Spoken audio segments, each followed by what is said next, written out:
Got a wild story for you guys here on this one. Take a look at this on screen. It says, this is a Kickstarter page.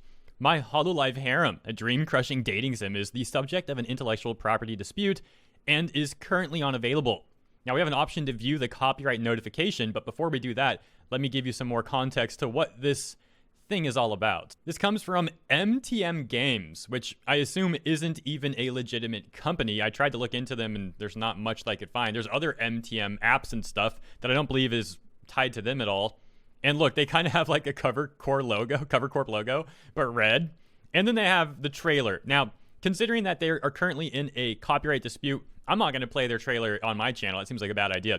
But I'll scroll through it a little bit with you, and I'll admit, they actually have some high-quality animation on this thing. So they spent some money, I assume, getting this done, and they have, like, you know, make a Kickstarter for it. They have some Kickstarter rewards, and they're just using the likeness of all these idols. Like, you got Koro-san, Fubuki, you got Okayu there, Noelle, and Pekora.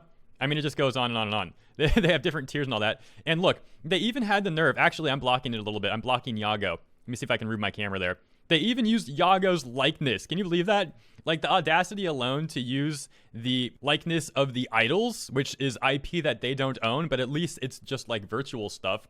But then they even take Yago, like Yago himself, and try to use that too. I don't know. That's just kind of even more comedic to me. But yeah, it didn't go well. So check this out. This is now the Kickstarter. And I'll admit, the name was a little clever, a dream-crushing dating sim. But the irony to that is so great because they got crushed by Cover Corp. So you got the sender there, Cover Corp, you know, recipient, Kickstarter, just default stuff. Here's where it's interesting.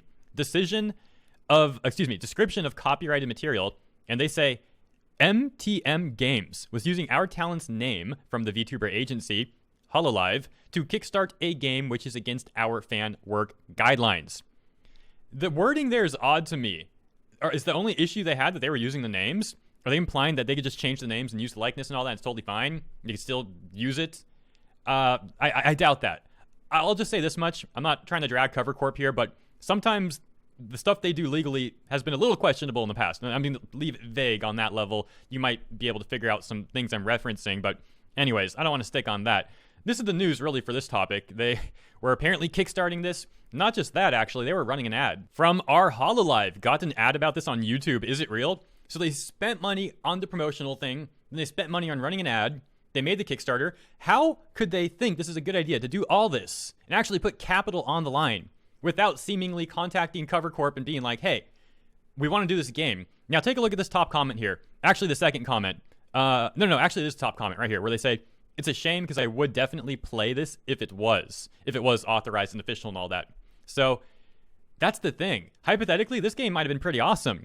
All they had to do was talk to Cover Corp about it and maybe work something out, a revenue split for licensing the IP from Cover Corp. Now, it's kind of a long shot in my opinion that they would accept this from some random company that seems to have no reputation and spawned out of literally nowhere.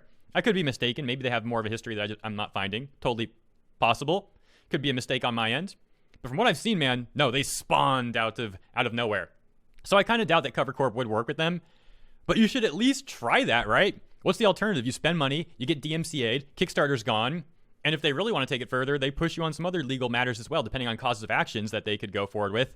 Now, do they have any? I don't know.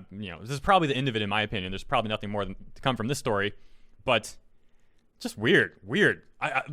Some of the stuff going on with Hololive, man, and what people do in response to Hololive, like jumping on bandwagons, starting Kickstarters, like, geez. Weird stuff. Anyways, that's the news. Thanks for tuning in. Catch you soon for the second. We got a busy day ahead. Looking forward to catching you later.